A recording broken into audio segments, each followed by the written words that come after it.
I always believe that the people closest to you should lift you up, not pull you down. That's why it shocked me when my own wife, Mia, became the biggest wall between me and the dream I carried since childhood. I wanted to open a small workshop where I could repair and build custom furniture. I loved working with my hands. It always made me feel calm and sure of myself. But to Mia, my dream was just a time waster. She said real success came from office jobs, not playing with wood. At first, I laughed it off. I thought she was just stressed or joking. But as time went on, she began questioning every step I took, every plan, every idea, every smile that came from imagining my future. When I saved money quietly to start buying tools, she asked why I was throwing money away. When I practiced designs in the evenings, she said I was wasting energy. Her words stung more each day, but I didn't want to fight. I just wanted to build something honest, something mine. I didn't know it yet, but staying calm would soon make all the difference, because the truth always finds its way out. The pressure grew heavier when I finally found an old, small place I could afford to rent. It wasn't perfect, cracked windows, dusty shelves, floors that needed scrubbing, but it felt like hope. I could see the future inside those walls. I told Mia with a smile, expecting her to be proud that I'd taken a brave step. Instead, she stared at me like I'd made the worst mistake of my life. "Nathan, you're not opening anything," she said calmly, but her voice carried something cold. "We're not wasting money on that." Her words hit like a door closing. I tried to explain how much it meant to me, how long I had dreamed, how carefully I had planned.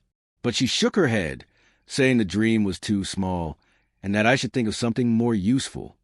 That night, I couldn't sleep, not because I was angry, but because I felt unseen. I wasn't asking for much. I wasn't risking our safety or our home. I just wanted a chance. The next morning, I made a decision, not to fight her, not to force anything, but to move with quiet purpose. I knew if I stayed patient and honest, something would shift. Life has a way of revealing truth at the right time. To avoid conflict, I started working extra jobs so I could save without touching our shared account. I fixed chairs for neighbors, restored old tables people threw away, and stayed up late polishing finished pieces. Slowly, the workshop fund grew again. I didn't hide the money. I simply didn't speak about it yet, because every time I tried sharing my progress, Mia found a reason to shut it down. One evening, she found me sanding a small stool I promised to repair for a friend. She didn't smile. She didn't even look curious. She just sighed and said, "Nathan, you should be learning real skills." Those words stayed with me, not because they hurt, but because they reminded me why I needed to keep going, not out of revenge, but to prove to myself that my dream had value.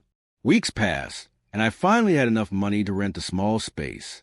I told Mia kindly, hoping maybe she would understand this time, but her expression didn't change. Instead, she said something I never expected. "If you go ahead with this, don't expect support from me when it fails." I didn't argue. I simply nodded. She didn't know that sometimes the thing you doubt becomes the thing that saves you. On the first morning I stepped into my new workshop, the air smelled like dust and old wood, but to me, it smelled like a fresh start. I swept the floor, cleaned the windows, arranged the tools I collected, and opened the door to let the sunlight in. It felt right. It felt like home. At work that week, my colleague Trevor noticed a spark in my eyes and asked what had changed. When I told him about the workshop, he grinned and said, "Man, that's amazing. You've always had the talent. Don't let anyone dim that." His words with support I didn't know I needed. They reassured me I wasn't foolish. After work, I returned to the workshop and worked quietly, building simple pieces to test my ideas. Mia didn't ask how it was going. Instead, she grew distant. She spent more time outside, more time on her phone, more time acting like my choices were a burden she had to carry. But even in her silence, I stayed focused. I didn't complain. I didn't blame her. I believed that if something was meant to grow, it would grow, even in hard soil. What I didn't know was that a quiet storm was already forming, and soon the truth would begin to reveal itself. One Thursday afternoon, I came home early from work, excited because a local cafe had just placed a small order for handmade stools. It was my first real business request, and I wanted to share the good news. But when I opened the door, I heard Mia speaking softly on the phone. Her voice wasn't angry. It was mocking. "Yes, he actually thinks that little workshop will succeed," she said, followed by a laugh. "He'll learn soon enough. I'm just waiting for him to realize it's useless." The words froze me in place. I didn't feel anger, just a deep sadness that poured into my chest. She wasn't just doubtful. She was waiting for me to fail. I stepped back quietly, not wanting her to know I had heard. I didn't want to fight. What would arguing solve? Instead, I went to the workshop and sat for a long time, looking around at the place I loved. That day, I made a promise to myself. I would not let bitterness change who I was.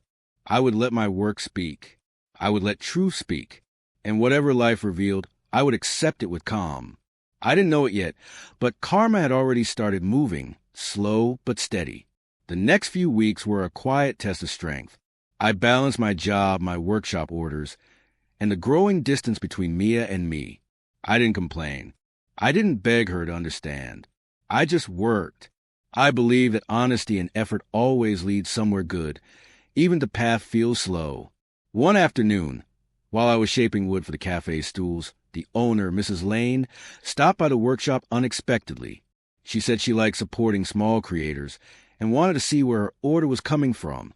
When she walked in, her eyes widened at the neat setup. "This is beautiful, Nathan," she said warmly.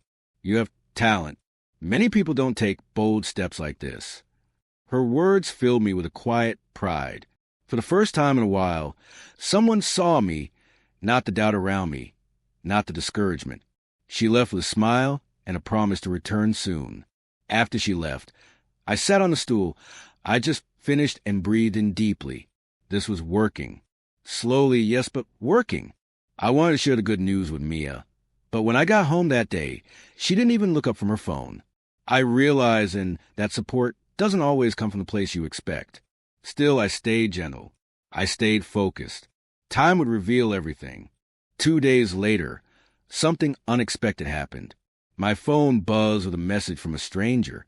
He said he had seen one of my restored tables in a friend's home and wanted one for his office. I stared at the message for a long moment, amazed. Work came in waves after that. A chair repair here, a small cabinet there. All simple jobs, but each one reminded me that people believed in what I made, even if my own wife did not. When I told Mia about the new customer, she barely reacted. "It's just one job," she said without looking up. "Don't get excited." I didn't argue.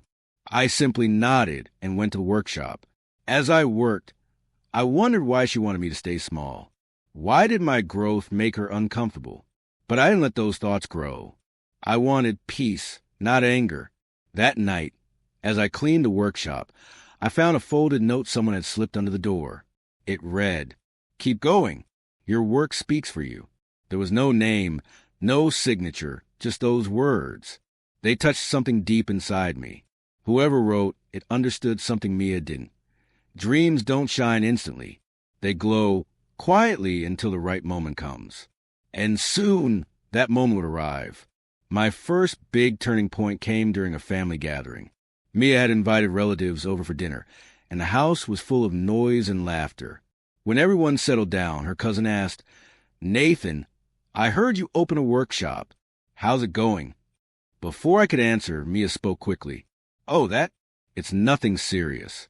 Just a side hobby. He'll stop soon. It's not really going anywhere."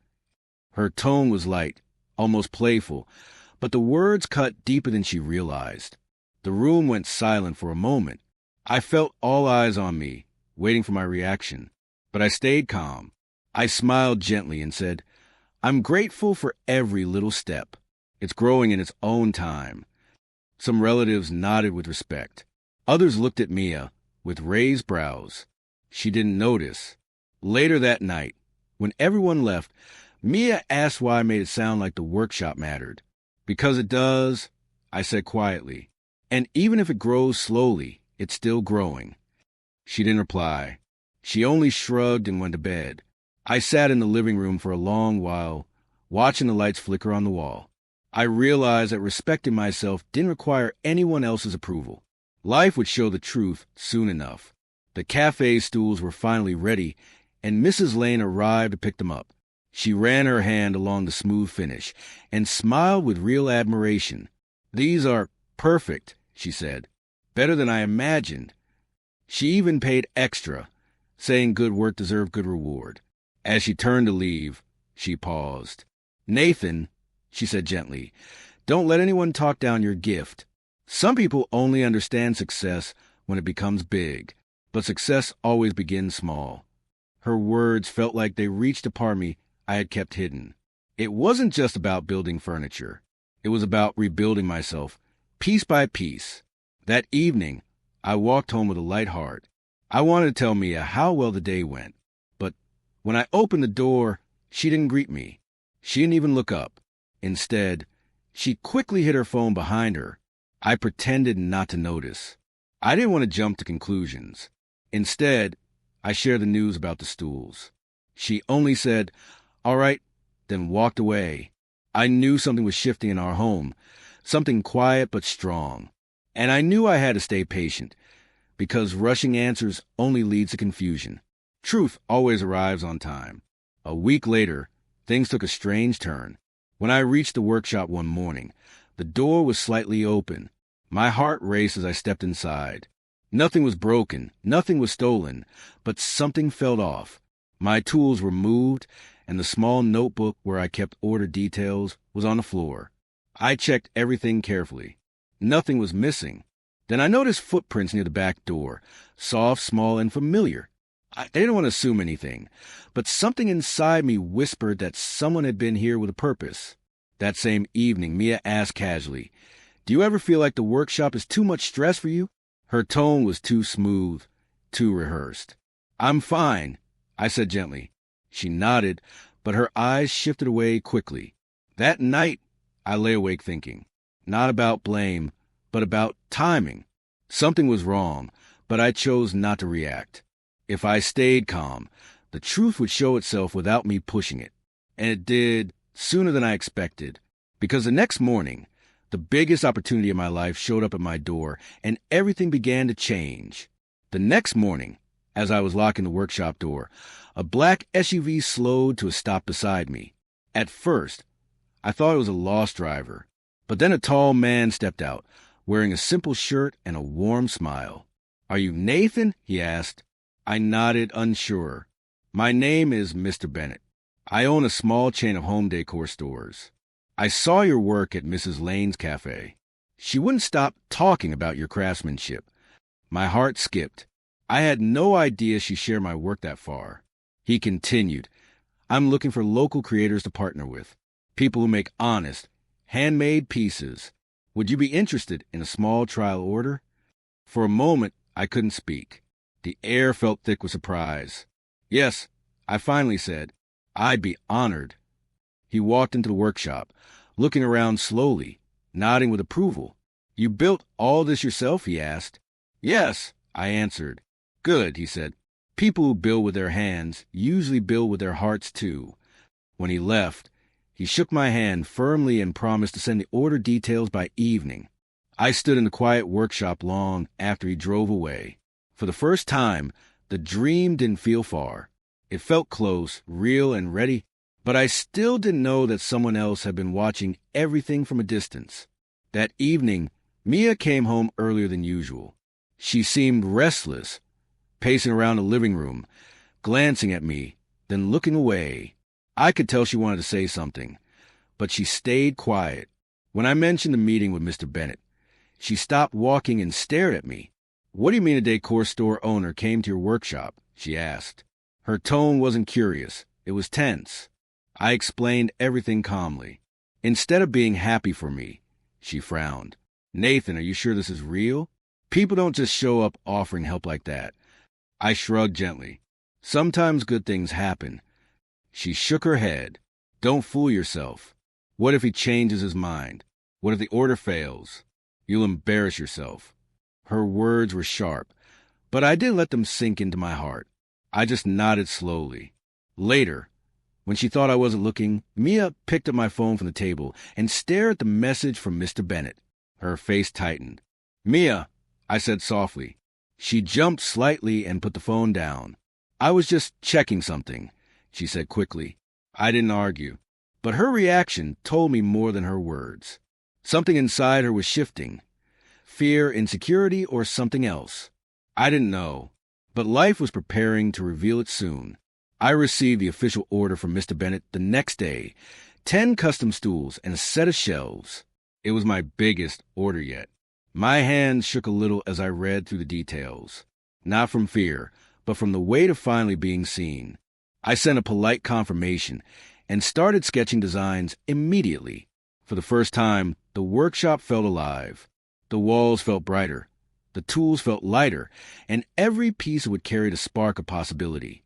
But even in that excitement, something strange happened. When I opened my materials shelf, a few items were missing. Sandpaper packs, a measuring tape, a small box of screws. Nothing expensive, but things I knew I kept organized. I checked everywhere, but couldn't find them. I didn't accuse anyone. I didn't jump to conclusions. I simply made a list and bought replacements.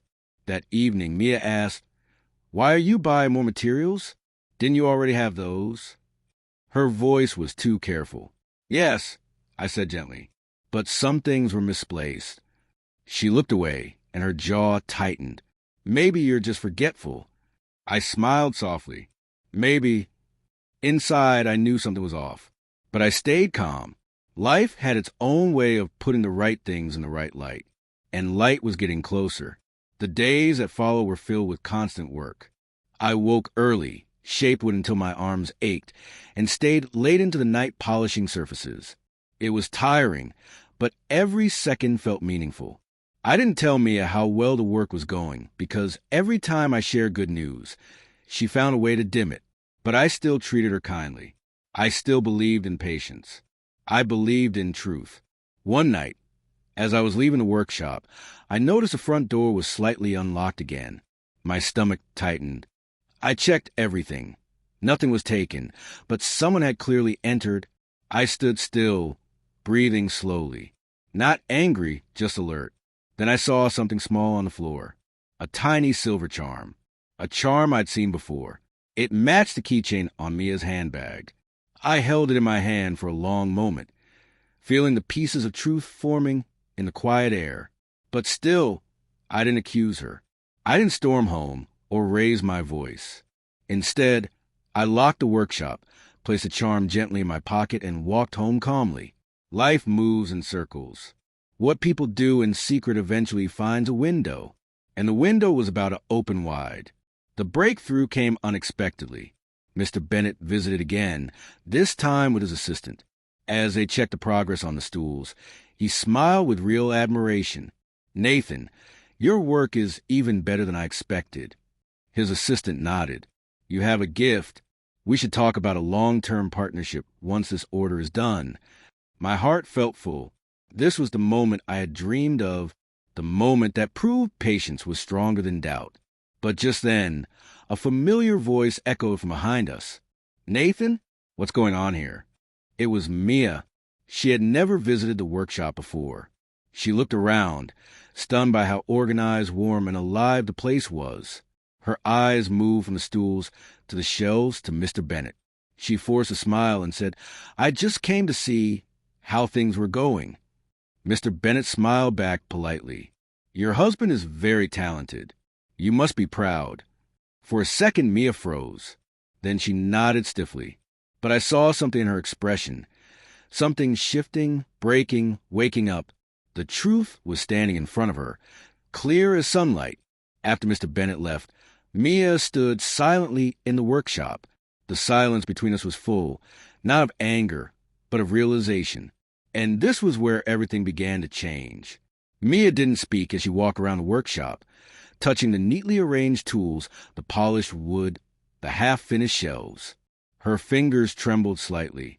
It was the first time she truly saw what I had been building all this time. "Nathan, I didn't know it looked like this," she whispered. Her voice was soft, almost fragile. I leaned against the table, wiping my hands slowly. I tried to show you. Many times. She swallowed. I thought this place was just your hobby, something that would fade. I didn't respond. I let the quiet hold the truth. She looked at the stools again, her eyes lingering on the smooth edges. You're really doing it. This is bigger than I thought. I nodded once. She stepped closer. I know I've been hard on you. I didn't want to lose what we have. I looked at her carefully. Supporting me doesn't make you lose me. She stared down at the floor, her voice barely a breath. I went into the workshop before. I wasn't trying to ruin anything. I just want to see if you were serious. I'm sorry. I didn't reply right away. Some truths need time to land gently. Then, somewhere outside, a car door shut. Footsteps approached. Someone else was coming. And the story was not done unfolding. The workshop door opened slowly, and Mrs. Lane stepped in, holding a basket of pastries. "Oh, I didn't know you had company," she said with her usual bright smile. Mia stiffened beside me. Mrs. Lane noticed immediately and gave her a polite nod. "I came to bring you both something sweet. You've been working so hard, Nathan. And Mia, dear, you look like you could use a little sugar today." Mia forced a smile. "Thank you." Mrs. Lane placed the basket down and looked around the workshop, clearly impressed. "You've built a miracle here, Nathan, and I'm proud of you." Her words carried warmth, but they also carried truth that hung in the air like a lantern. Mia's eyes shifted to me, then to Mrs. Lane. "How long have you been seeing his work?" "Oh, since he installed that beautiful counter in my cafe," Mrs. Lane said cheerfully. "You didn't know?" Mia shook her head slowly. Mrs. Lane's smile faded just a little. "A dream needs light, dear. And sometimes that light comes from the people closest to us." Her words rested heavily between us. Mia blinked fast, holding back something, guilt or realization, I couldn't tell. When Mrs. Lane left, Mia took a deep breath. "Nathan, I want to talk. Really talk." But before I could answer, her phone buzzed loudly. One message, one name, a message that changed everything. Mia's face went pale as she stared at the notification. She didn't open it. She just froze, gripping the phone so tightly her knuckles turned white. "Who is it?" I asked calmly. She hesitated, then showed me the screen. It was her cousin, Liam. The same cousin who once told her I was wasting my time. The same cousin who said a man with small dreams couldn't build a future. The message preview read, "Did you tell him yet? He should know the truth before he embarrasses himself." A sharp, cold quiet filled the room. Mia quickly opened the message, her hands shaking. There were more. I removed the extra supplies. "He won't finish on time. Push him to quit. He doesn't belong in business." My chest tightened, not with anger, but with a deep, steady sadness. I looked at her. "He took my tools?" She nodded weakly. "He thought he was helping me protect you. I told him you were too focused on this dream." I closed my eyes, letting the truth settle. I had suspected Mia once, but the real storm had been outside our home. "Mia," I said softly, "your fear gave someone else permission to interfere with my life."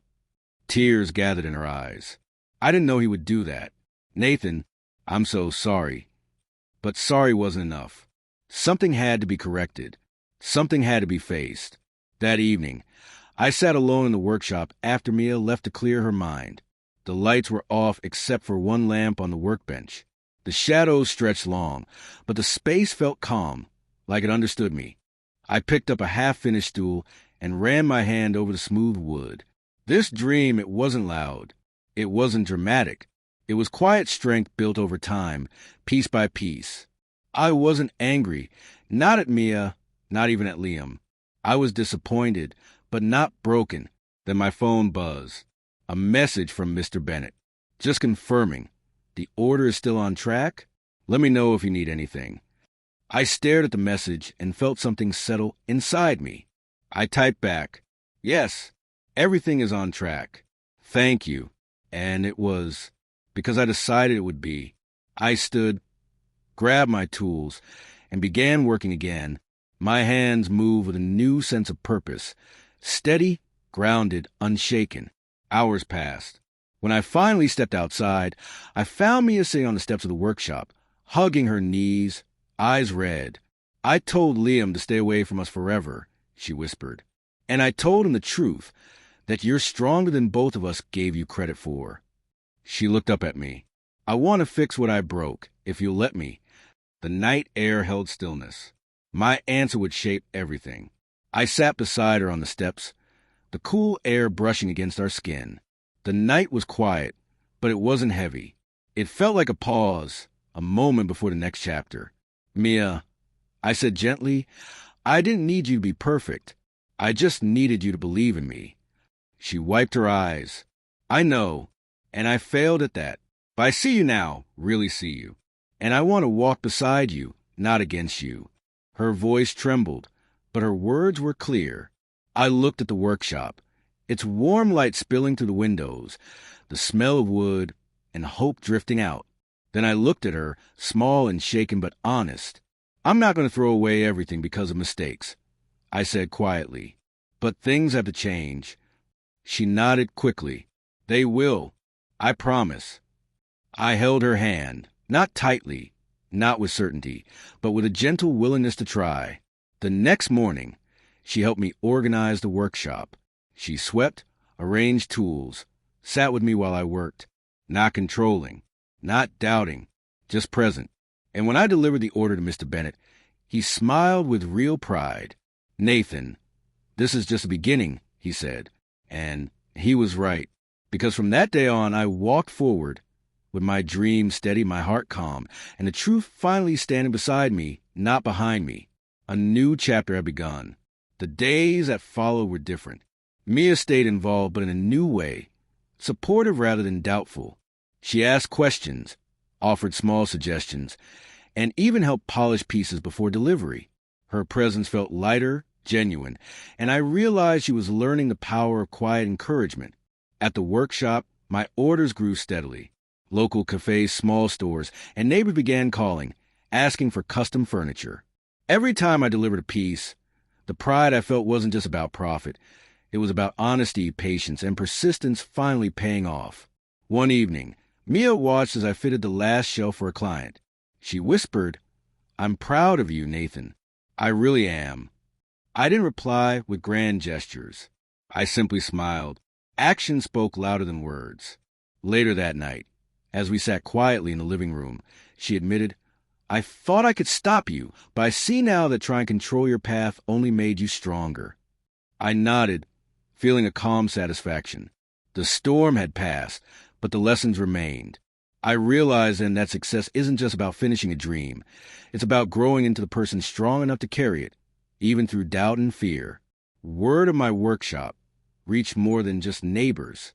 Local blogs and social media accounts began sharing images of my pieces. Each post, each comment reminded me that what I had created mattered. Mia watched the attention with surprise. She had underestimated the ripple effect of quiet dedication. But now she couldn't deny it. "People really like your work," she said one evening. I didn't realize. "You didn't have to," I replied. "I only needed to keep going, no matter what anyone thought."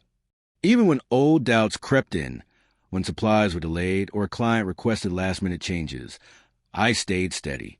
Each challenge was small, compared to the mountain I had climbed with patience and honesty.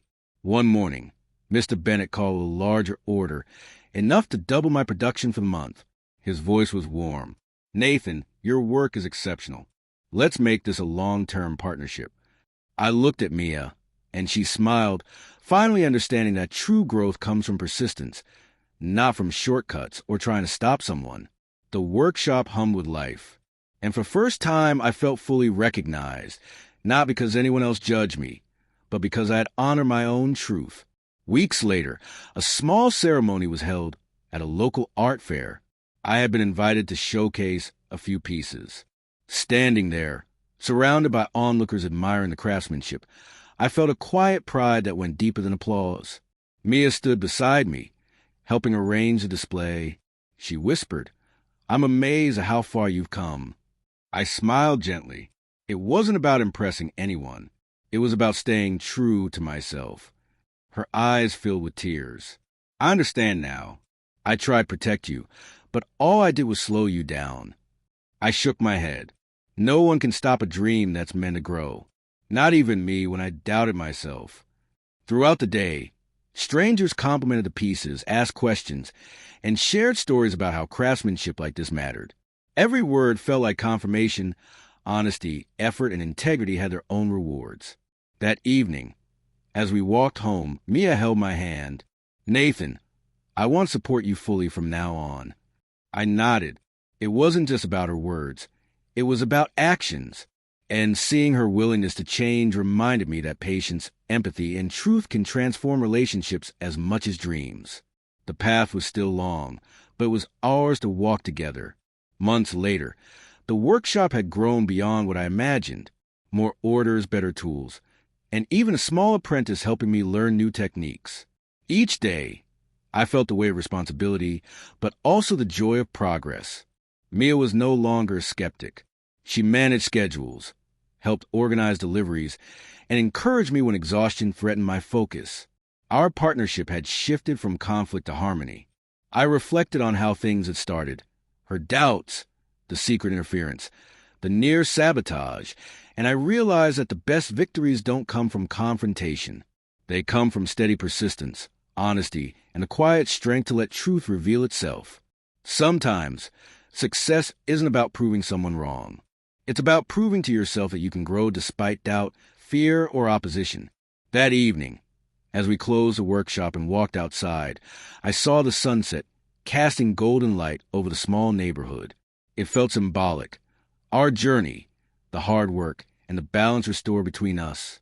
Mia squeezed my hand and smiled. "I'm proud to be part of this, Nathan. Not because I control it, but because I see it's real." I nodded, finally understanding that the dream had always been about more than furniture. It was about patience, integrity, and letting truth shine on its own. The final chapter of this journey wasn't marked by a single triumph, but by the quiet acknowledgement that life balances itself when honesty and effort guide your steps. Mia and I worked together, side by side, not as adversaries but as partners. Our past disagreements faded, replaced by understanding, respect, and shared purpose. Clients continued to arrive, friends celebrated our growth, and the workshop became a hub of creation and inspiration. Each completed piece reminded me that hard work, patience, and truth always prevail, even when obstacles seem overwhelming. I thought about Liam and the doubts that once shadowed our path. They no longer mattered. The story wasn't about punishment or revenge. It was about integrity, growth, and letting life reveal the truth naturally.